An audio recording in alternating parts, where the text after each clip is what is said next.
wise choice.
Your team has destroyed a turret. Godlike.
serve.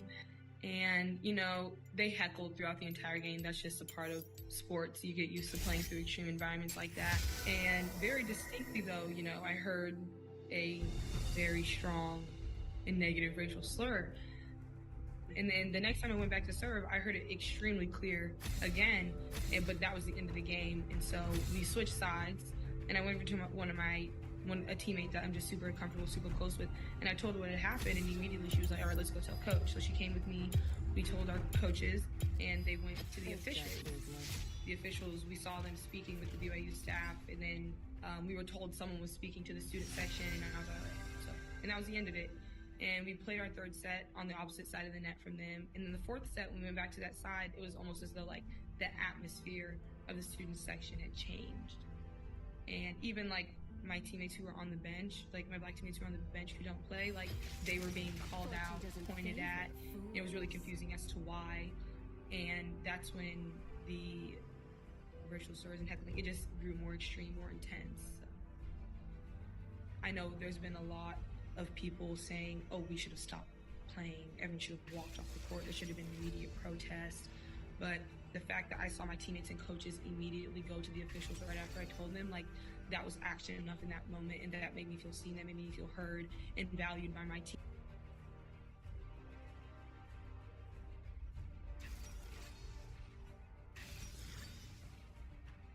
How we doing, my friends? That is true. I woke up this morning, I did AEW Rampage ups and downs, and I went to a wrestling show, and I wrestled. Who would like to know how I lost? Who would like to guess? You're close. It was the most devastating movement all as far as entertainment. The surprise roll-up, and he held my tights. Who do you think came up with the finish? It was me. It's my favorite thing about that. I don't know how I came up with it. People thought that I don't like it. I love the most devastating move in all of sports entertainment. It's ridiculous. It literally infected wrestling for a while, to the point, do you remember Xavier Woods? When he tried to get it like his thing, and then someone went, no. And in 2 weeks, it was gone again. I don't want to... Phil, are you recording this, Phil? Yeah. Right, okay. That was my Men in Black flashy thingy. Oh no, we do it after. I'll do it in a sec. We'll talk in code. How we doing, my friend? Castle, of course we are. Make sure you come and join us should you so wish. But this is the first time we've ever done it in like an event setting. So I don't know how this is going to go. This could be the worst thing ever. This could be the turning point for all of us when you finally say, oh my gosh, he actually is a bald a-hole. And for those that ask me, yes, a-hole means asshole. Happened once. What does a-hole mean? For ages I was like, I can't come up with anything else it could be. I just said asshole. He went, okay, and he walked off. I was like, what? Did this actually happen? And it did. It's a true story. Made a lot of money off being bald. It's not true. I sold about 10 t-shirts. Right, so here's how we're going to do it. Who's seen SmackDown today? That's pretty bad for a WWE crowd, isn't it? Who would usually watch SmackDown but couldn't because they're out and about? That ain't great either. You ain't doing that good, Trips. It's not true. I love you, Triple H. I love you so much. We had a debate about this last night. I was the Triple H fan club. Just realised I'm getting my notes up. It's not like I can't be asked. I'm going to text somebody not having a good time. Can't believe I'm here. No, so the way it works is, people always ask me this, so we may as well do. Forgive me, I will have to look over here. Actually, Phil, are you going to put this bit live, or would you like me to do an intro for the bit you want to put live? Okay, cool. Screw you, YouTube watchers. You didn't come here. You get no intro. So usually what I do, because people do ask, is I watch the show, and yes, I watch the show in real time. That's the number one question I get. Oh, do you watch it at 2-speed? No, I do not. Should I? Yes, absolutely. I'm not making use of my time, but I'm on my deathbed.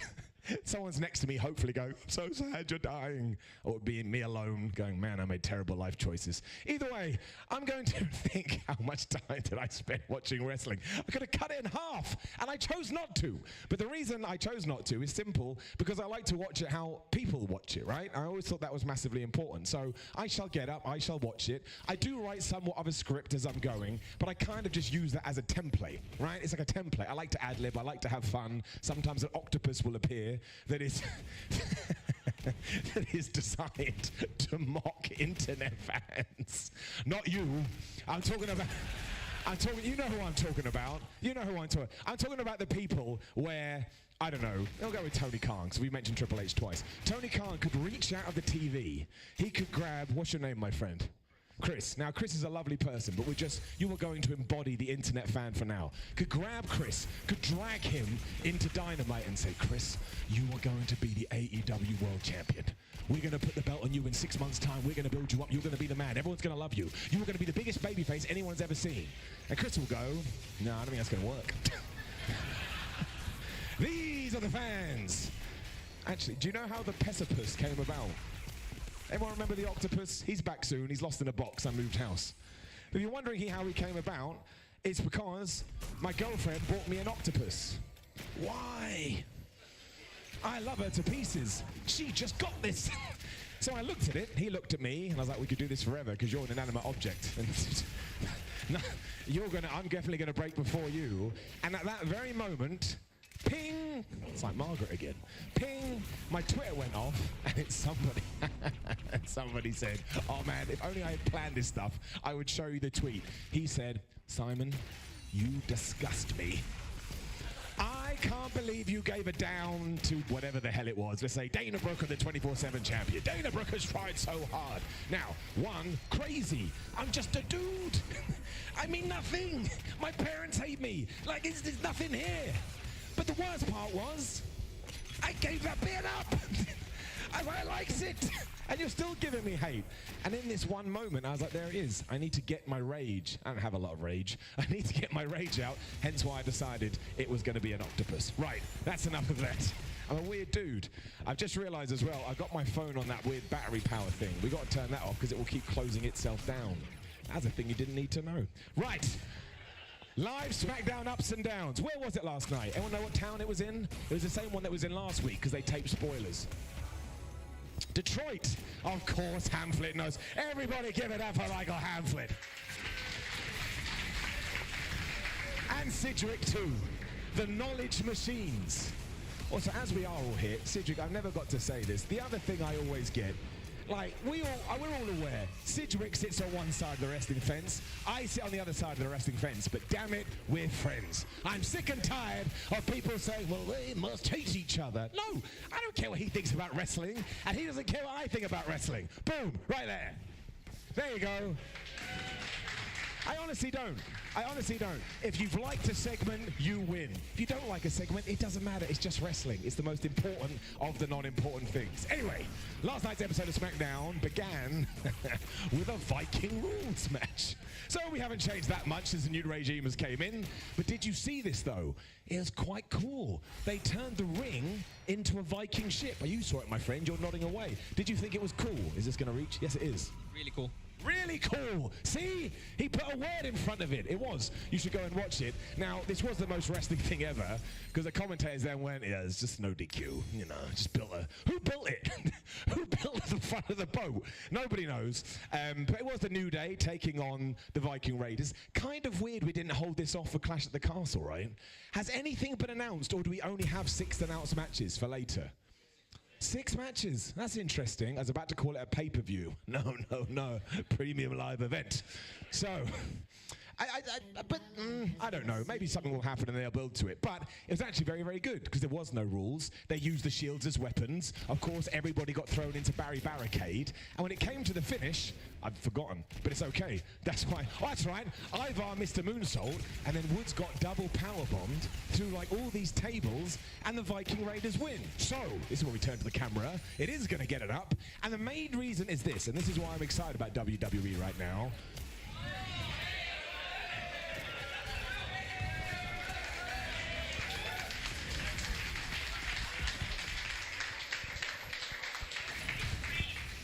Okay. I didn't know that was there. Pony up, I suppose. It's green. Oh, it's green. Oh, yeah, it's green. All right, look. I don't watch the videos back. That would make me very arrogant. Wait, what are you doing, Simon? Well, just checking myself. Sami Zayn are going to be the next tag team champions, right? We're all feeling that. I would assume they're going to be good guys. So what a great first challenger that would be in the Viking Raiders, like a genuine threat. They're still Vikings. I love it so much. Why are they Vikings? Well, because we have the name Vikings. Is that it? Yeah, right. Let's move on. Oh, we had all these Roman Reigns videos. My friends, they'll be all over WWE social media. Go and check out the 4 videos narrated by Paul Heyman, bigging up the fact that Roman Reigns has been the Universal Champion for 2 years. This is good stuff. Like, no matter what you've thought about WWE over the last few years, their production values are always top rate. And these kind of bookended the show. They got you excited. They reminded you that's what's going to happen in the main event. Absolutely getting it up. And also, Paul Heyman, kind of back on TV. There's some rumors going around that he's going to be here this evening. What do we all think? Who wants to see Paul Heyman? Who doesn't want to see Paul Heyman? Wow! 100%. I was really hoping there'd be some Scottish guy to go, not me. And it's Drew McIntyre.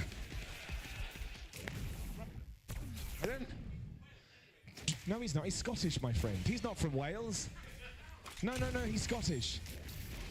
Oh, you're saying WWE was... Ah, I see. You're doing the spin. Dude, you needed more sarcasm in your voice. Sarcasm.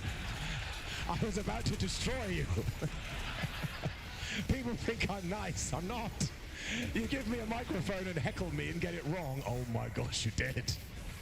Not really. You're right. I mean, they have made out like Drew McIntyre comes from Wales, even though he's called the Scottish Warrior. But you know what? America, I mean, WWE just kind of see, the UK's just one, right? It's just one, and then they go, an island, because they don't want to offend anybody. I know how it works.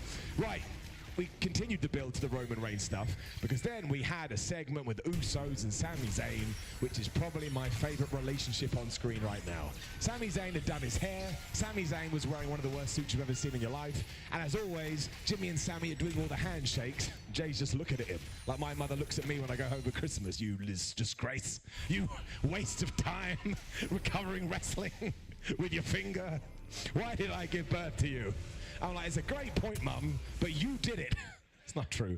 My mum's the loveliest woman ever. But it's good because she doesn't watch these videos. To this day, she still says, what do you do? What do you do? I review wrestling and I point. She goes, that ain't a job. I'm like, no, it's not. Have a car. I've never bought my mum a car. That's what The Rock does all the time. Always buying his mum a car. That person knew. Got a way bigger laugh than it deserved. It's true. Goes on social media. I bought her a car. Rock, it's the law of diminishing returns. On the 10th car, I assumed you bought her a new car. Why are we insulting The Rock? Dwayne, I'm sorry. You're like bulletproof. I shouldn't go after you. But it was good, and they continue to tease that there is dissension between Sami Zayn and the Usos, and you just know it's going to happen. I actually think they could tie it into later, you know. I don't want to get too off kilter here. But I did this last night, we'll do it again. Not what you want, what you think. Put your Reddit brain on. Let's all be nerds, okay? Do you think legitimately that Drew McIntyre is walking away as the champion? You see? But okay, so there's a few people think so. But now, do you want him to win? Yeah, exactly. Now, I don't know, because I kind of feel like WWE are dead set on this Roman Reigns thing, which I quite like. We've turned him into a megastar. Awesome. But if we are not going to pull the trigger on Drew after the tremendous job they've done, I think you need shenanigans. I don't think Roman can just beat him. I think there's nothing wrong with sending a crowd home not happy, in inverted commas, but I think you need a twist. I think you need a spin. And I think that may come in the form of Sami Zayn. I think Sami Zayn's going to make a big mistake later, and he's going to be killed by the Tribal Chief. We then had a Shayna Baszler promo. It's the standard stuff. She was in the back. She was like, I'm going to rip off Liv Morgan's arm. And Liv Morgan walked in and said, nope, I'm going to rip off your arm. That was the entire segment. I'm going to give you all the details now. So I don't give ups or downs to those segments because Why would I? They come and they go and they're harmless, and there's always a contingent of people that are like, no, you should up and down everything. Can you imagine? Can you imagine? Like 47 ups, 92 downs. Not true. Downs never be ups.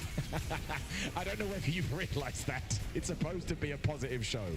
Right, we then got to Karrion Kross and Scarlett, who cut a promo. Now, I want to say I love their presentation. I think they're wonderful.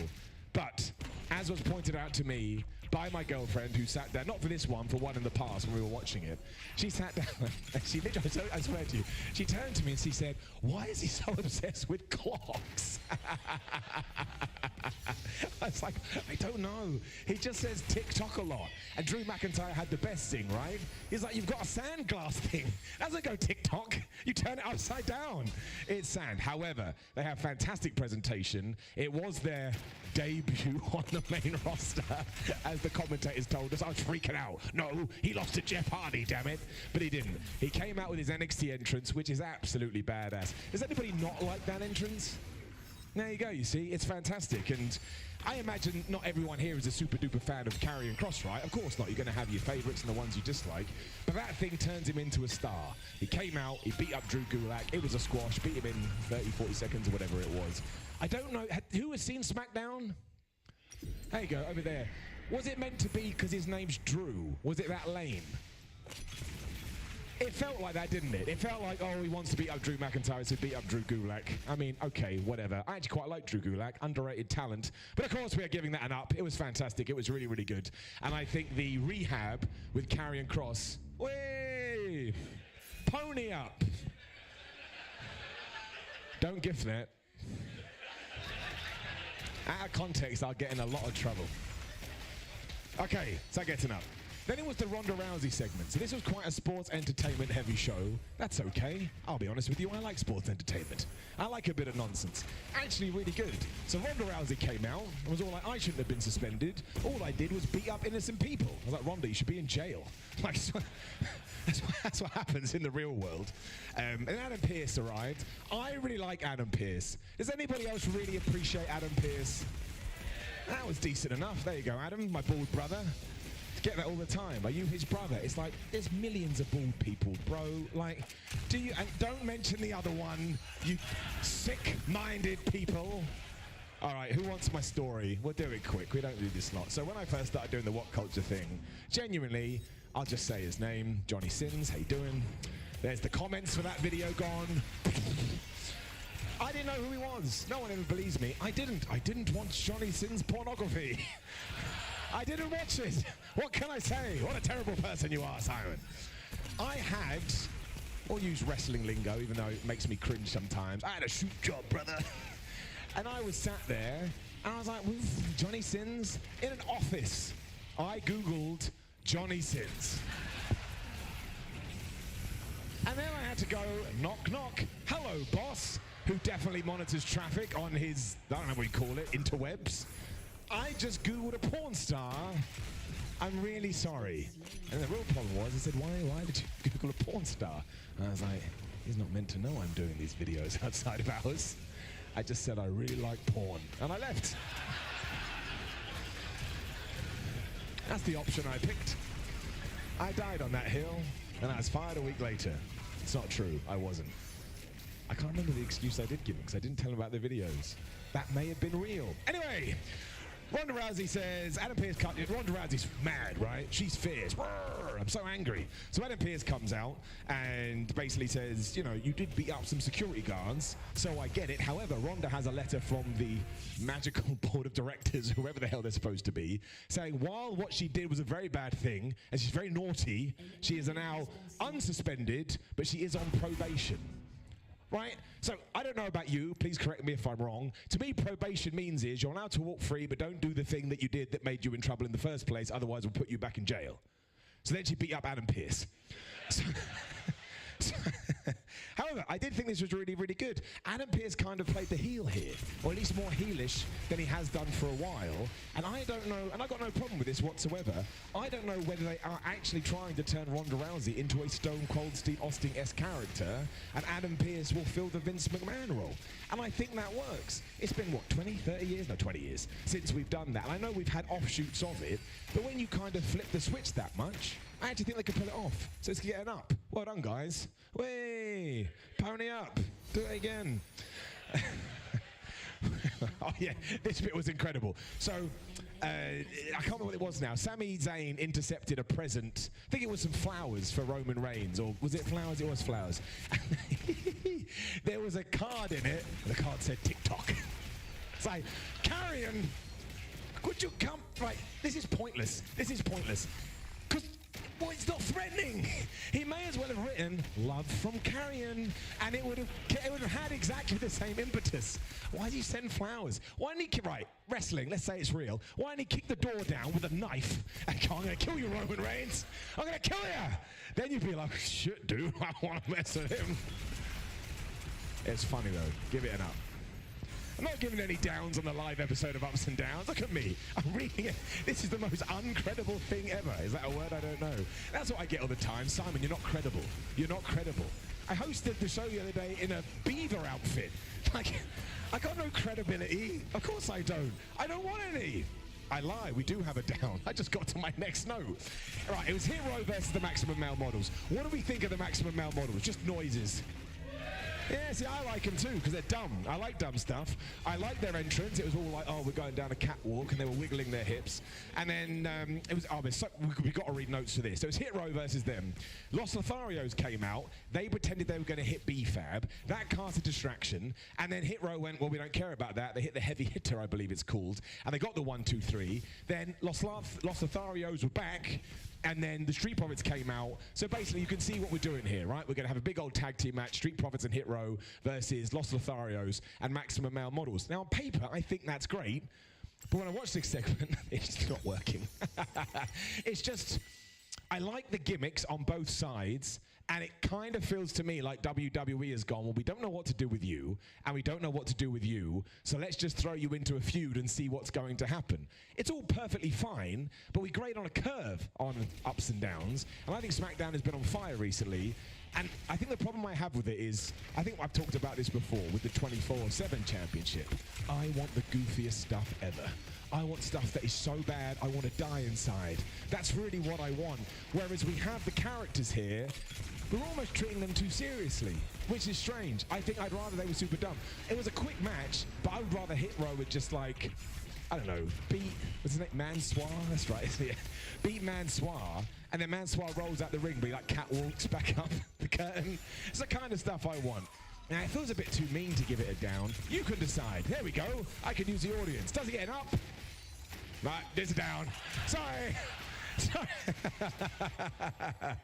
Then we move on to something that I thought was very exciting. Happy Corbin arrives. I'm a big fan of Happy Corbin. He's got an open challenge because he keeps losing, he keeps losing, he keeps losing. He's decided, I know how I can not lose, have another match. And he lost. Shinsuke Nakamura, it was pretty quick, wasn't it? Like 2 minutes, 3 minutes. Kinshasa, 1, 2, 3. But then he goes backstage and a limo arrives with bull horns on the front. Now, if you've only been watching wrestling since 2015, you'll be like, what? However, this was John Bradshaw's Layfield's limo. Or that was the hint, that was the surprise. Now, I remember there was a rumor about this. Do you remember, like years and years or months and months ago, where somebody said they wanted to put JBL with Baron Corbin, and I think that's what we're going to do, and I think that's fun. I think that's exciting. I think that could work. I especially like Sad Corbin, my favorite gimmick of the last 10 years. However, I want that Lone Wolf back. You remember NXT Lone Wolf, Baron Corbin? That guy was badass. That guy was cool. He can't get the hair back. I've actually discussed being bored with Baron Corbin, so I win. But I think there's something here. And I don't know, I don't get how JBL ties in. I guess because they're both money, you know, both rich. However, regardless of what you think about Bradshaw, dude was really good at getting booed, like really good at being hated. And I think he could actually bring that edge back to Corbin. So I'm absolutely giving this an up. I am intrigued, and I cannot wait to see what we're going to do. I also got very excited with the next match. It was Butch versus Ludwig, and oh, that was weird. My body just swallowed without telling me. Butch is slowly transitioning back into Pete Dunne.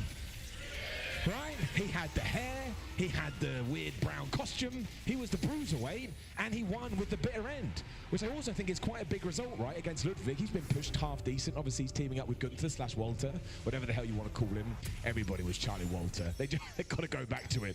It's so dumb. I don't think it went massively too long. That was the other thing. Pete Dunne was doing all his finger spots. You know, oh, I'm going to break your finger, screw you, you'll never play piano again. So I don't know how they're going to do this, but I think it's smart. Do you remember years ago when Kofi Kingston lost his accent? And Triple H just went, what? Do you remember that? I think we're kind of doing that, but we're going to take it slowly. I didn't mind Butch. I actually thought that Pete Dunne embraced that role and did a really, really good job. But, I mean, again, by a show of noise, you'd rather have Pete Dunne, wouldn't you? Right? I mean, yeah, it's universal. Oh, who said boo? Why did you say boo? Be loud. You love him. How much do you love him? So much he's got no words. That's real love. That is real love. Next time you tell your partner, next time your partner looks at you, go, I love you, just be silent and stare at them. And they'll go, oh, he loves me so much. Then you can bang. Shouldn't have said it. Shouldn't have said it. I forgot. How did I get this job? Did I give it an up? Give it an up. It was fun. It was good. I like it. Then we had more stuff with Sami Zayn and the Usos. It was the same dynamic, but you could make a whole SmackDown show of this and I'd be perfectly cool with it. We were having this discussion earlier. Sami Zayn is a terrific bad guy. He's an even better good guy. This guy is proper top-tier wrestling talent. Could make it anywhere in the world. When he does have this face turn, it's going to be wonderful. I'm very excited about it. And then he may be able to hear this correct. I believe he's in this building. Please don't leave, please.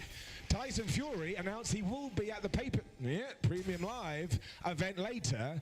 And I think he's doing a signing, like in this square cube somewhere. So it's probably sold out. So you should stay here. Don't go. Please, don't do it. What's that? I did the crowd. I hope not. I did a tweet about him once. Anyway, we're not talking about that. Imagine he'd seen it. All the tweets he made. It's that guy! Right, the ending was awesome as well. Oh yeah, do you remember Tyson Fury won his last fight? Big front kick. Come on. So, we build up to this big Roman Reigns celebration, right? Sami Zayn's in the ring, the Usos are in the ring. Sami Zayn is acting like he isn't Uso, which is absolutely brilliant. They're all dressed up, they're all getting ready, we've decked out the ring. We then cut to the back, Roman Reigns arrives, he gets out the car, and he got Claymore kicked straight away. It was really good TV, the camera cuts and stuff were fantastic. He then stormed to the ring, he beat up Sami Zayn. I think Sami went into barricade, somebody went through a table. Did I write it down? I did! Here we go. Let's just read my notes verbatim.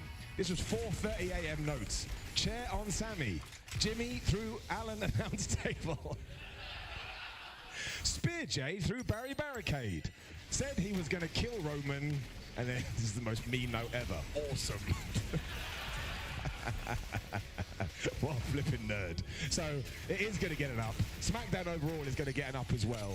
I think we can all agree that ever since the change happened, the regime shift went into place, I think WWE's really quite good at the moment. Like, Raw's always going to be a bit of a struggle with that extra hour, but I actually think they're making the best of that too. And this is why, again, I said it last night, I'll say it here, why I think it's a really cool time to be a wrestling fan. You don't have to watch WWE, you don't have to watch AEW, Ring of Honor, Impact, New Japan. You pick and choose whatever you want, but listen to the companies that just came out of my mouth. That is always the most important thing. You find the wrestling brand you like, you support it, you buy the merchandise, you keep this weird little circle going, because it brings you entertainment and it makes you happy. And even when they drop the ball, and even when they do something stupid, or even when they do something you don't like, do you want to know why that's great? Because we can arrive in buildings like this and we can discuss it. You think that, I think this, but we're all supporting professional wrestling, and I think that is the greatest thing in the world. So, my friends, thank you so much for coming out here today.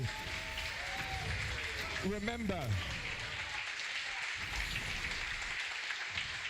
we've done live ups and downs, but never in this kind of a setting. Like, it's a bit more freeform, a bit more wild. So I do appreciate you allowing me and all the guys to do this.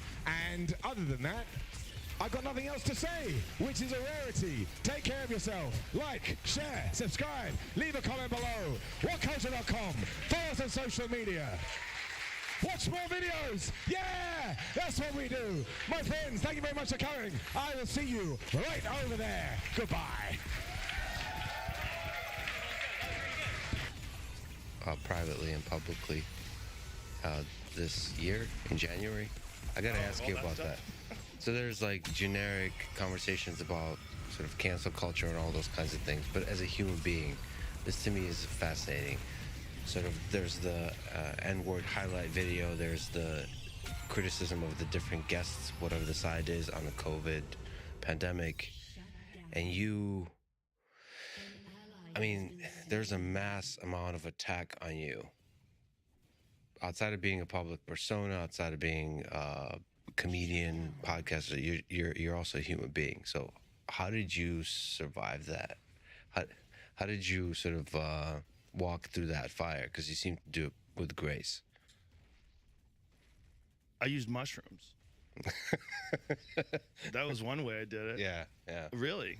What's your, as Andrew Huberman would say, what was your protocol? I took, it was probably less than a gram every day. Every day. Yeah.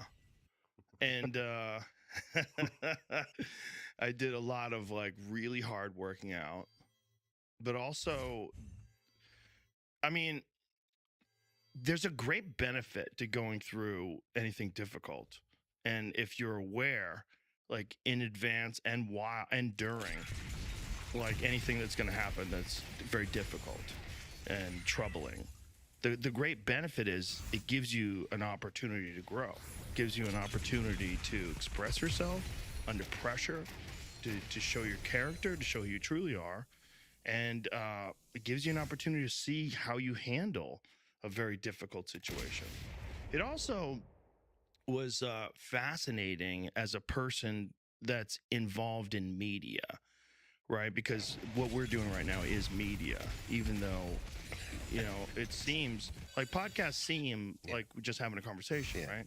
And they are.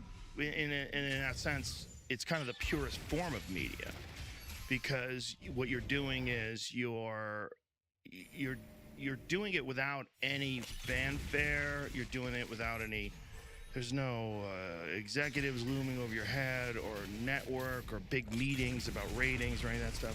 But it is media.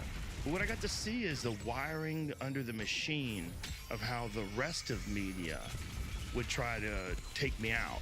And, you know, they, like when CNN would just be playing things over and over and back and forth. It was wild to watch.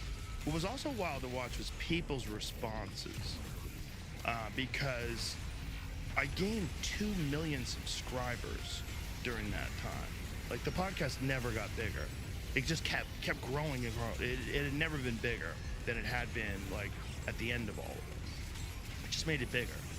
And, you know, ultimately, if you've fucked up in the past or made mistakes or done something wrong, that gives you an opportunity to discuss those things and to apologize if you feel the need to apologize, and also to just address it.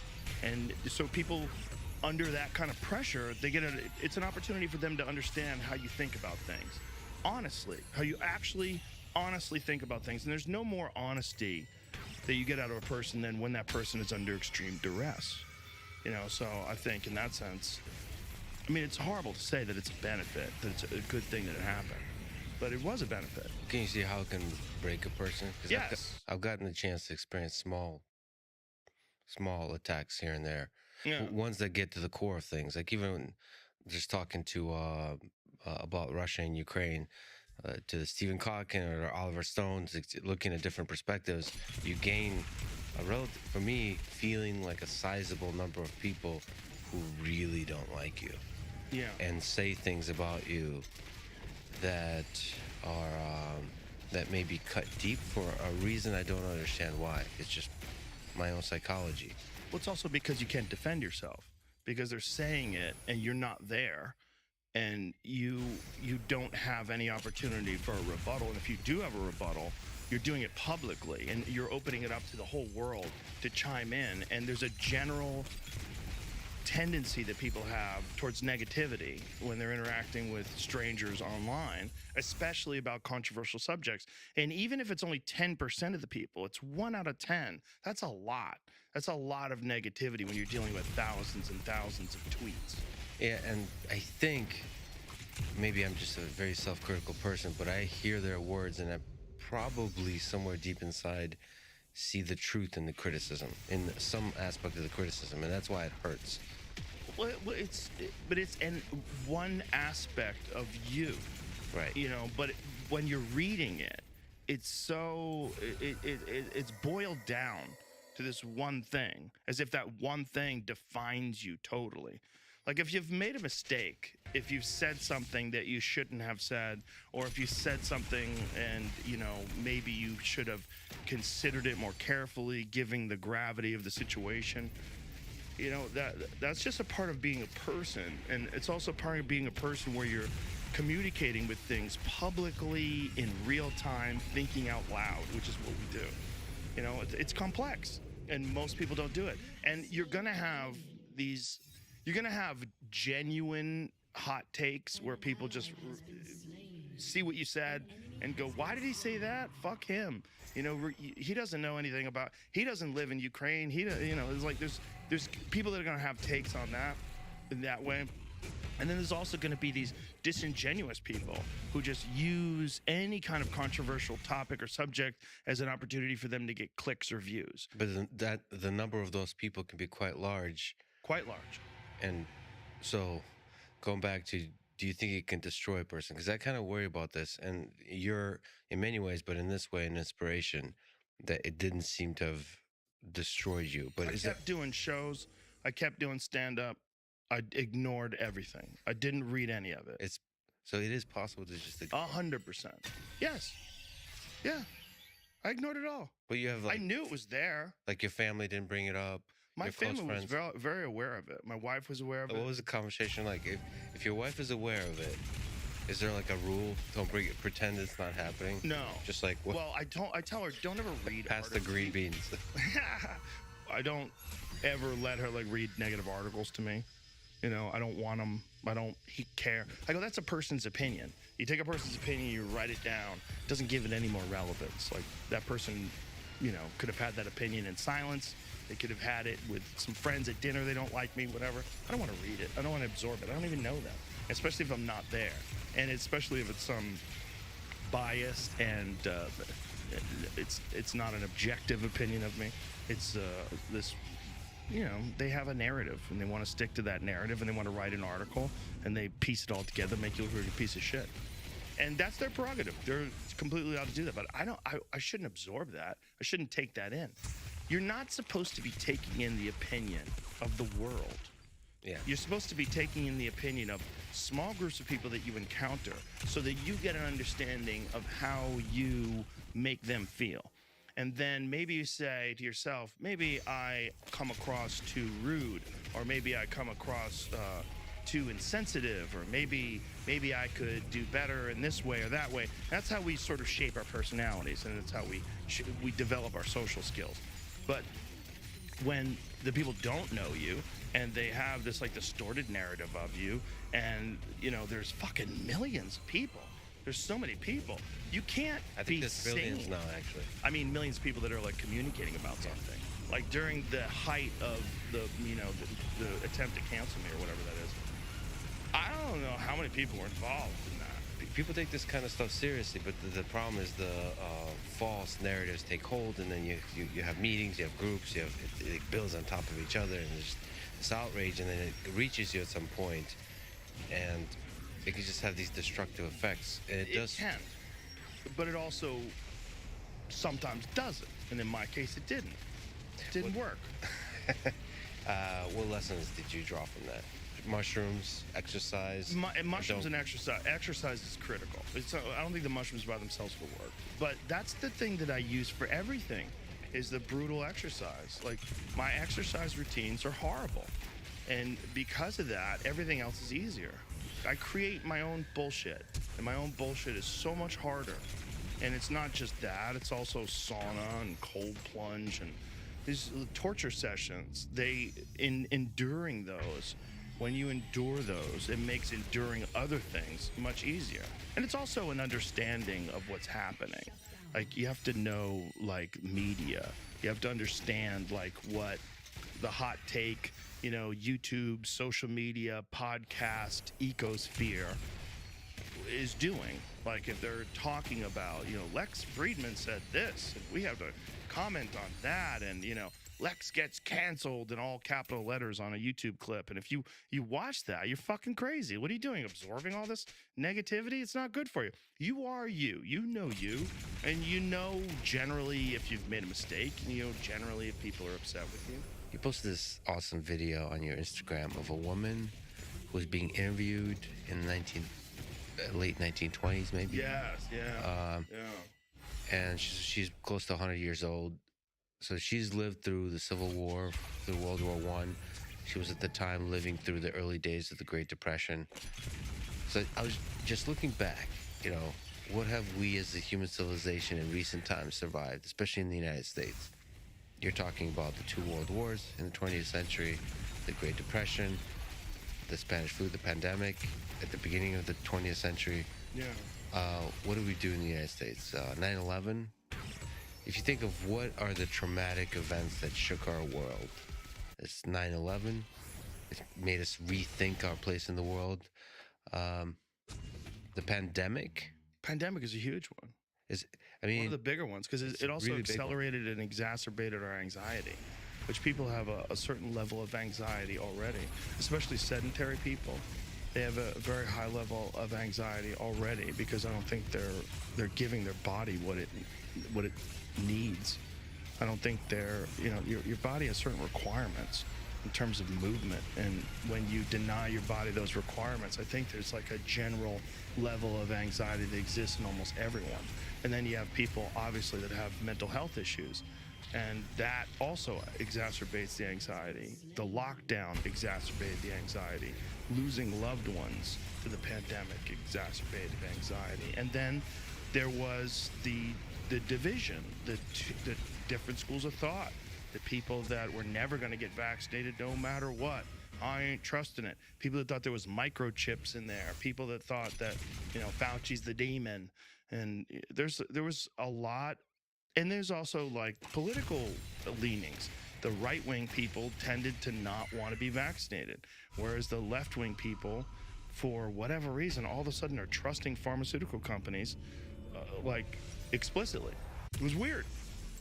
It was a weird time, and I think over time, as it gets analyzed and we break it down, it's going to be one of the weirder moments for shaping human culture, and unfortunately for throwing gasoline on this already burning fire of conflict between the various factions of thought in this country. It's already a weird time, post-Trump. Like, the Trump era is also going to be one of the weirder times when people look back historically about the division in this country. He's such a polarizing figure that so many people felt like they could abandon their own ethics and morals and principles just to attack him and anybody who supports him, because he is an existential threat to democracy itself. But don't you think it's not a cause, but maybe like a symptom? Like, it's going to get, you said it got real weird. Maybe it's going to get weirder. Yeah, I think it's going to get weirder. He's going to run again. You think he wins? Well, he's running against a dead man. Biden shakes hands with people that aren't even there when he gets off stage. Yeah. I think he's seeing ghosts. Yeah. Did you see him on Jimmy Kimmel the other day? No. Well, he was just rambling. If he was anyone else, if he was a Republican, if that was Donald Trump doing that, every fucking talk show would be screaming for him to be off the air. And by the way, I'm not a Trump supporter in any way, shape, or form. I've had the opportunity to have him on my show more than once. I've said no every time. I don't want to help him. I'm not interested in helping him. The night is still young. We'll see. If I have him on, the night is still young? Yeah. You think I'll have him on? I think you'll have him on. Really? Yeah. Why do you think that? Because you'll have Putin on? And you're competitive as fuck. No. Uh, I think ultimately, I mean, you've had a lot of people that I think you may otherwise be skeptical. Would I have a good conversation? Which I think is your metric. You don't care about politics, so can I have a good conversation? And I think you had like people like Kanye out, for example, and you had a great conversation with them. I think you. I think. Yeah, but Kanye's an artist. Like, but Kanye doing well or not doing well doesn't change the course of our country. Yeah, but you don't. Do you really bear the responsibility of the course of our country based on a conversation? I think you can revitalize and rehabilitate someone's image in a way that is pretty shocking. Look at the way people look at Alex Jones now, because Alex Jones has been on my podcast a few times. But yeah, how do they? Which direction? The people that have watched those podcasts Yeah. think he's hilarious. And they think that he definitely fucked up with that whole Sandy Hook thing. But he's right more than he's wrong. And he's not an evil guy. He's just a guy who's had some psychotic breaks in his life. He's had some genuine mental health issues that he's addressed. He's had some serious bouts of alcoholism, some serious bouts of, substance abuse, and they've contributed to some very poor thinking. But if you know the guy, if you get to know him like I've known him for more than 20 years. And if you know him on podcasts, you realize like he is genuinely trying to unearth some things that are genuinely disturbing for most people. Like, this is a guy that was telling me about Epstein's island a fucking decade ago, at least. He was telling me about it. I was like, what? You're telling me there's a place where they bring elites to compromise them with underage girls and they film them? Really? Like, what? Get the fuck out of here. Yeah. Like, no, President Clinton's been there. Everyone's been there. Like, what? It sounds like nonsense. And not only is it true, but people keep getting fucking murdered for it. Did you see that latest Clinton advisor that got murdered about it? Yep. Yeah. Yep. Hung with an extension cord, shot himself in the chest 30 miles from his house, and they're calling it a suicide. And now even Elon Musk is asking, where's the clientele list? Yeah. We should probably see who's been to that island. Yeah, we should probably see who's been to that island. And there's probably more of those kind of things out there that haven't been exposed. Yeah, but sort of to push back, you had those conversations with Alex Jones. Wouldn't you be able to have the same kind of conversation with Donald Trump? That's the problem. No, it's not the problem. You revealed that Alex Jones is a human being. Yeah. He's fucked up. He has demons in his head. He's obviously chaotic all over the place, but there's some wisdom to the perspective he takes on the world. Even if though he is often full of shit, he's able to predict certain things that very few people are willing to bring up. So isn't Trump the same way? Fucked up person, egomaniac, whatever personality things you can talk about. Isn't it worthwhile to lay it out? Like, who's going to, if you listen to interviews of Trump, who has the balls to call him out on this bullshit? Chris Walls did. No, calling out somebody on their bullshit is easy when you're just being adversarial. But as a person who is genuinely, empathetically trying to understand, Yeah. I think you're really good at that. Like, you pull them I don't in. know if he would genuinely be there. You know what I'm saying? Yeah. Like, I think he would be putting on a performance. And that's... You don't think you can break through that in like 30 minutes? I'd need more time than that. And he doesn't do any drugs. That's the thing about Alex. Yeah, You can get Alex high, Yeah. get him drunk, and he'll start talking about interdimensional child molesters. Yeah. And then you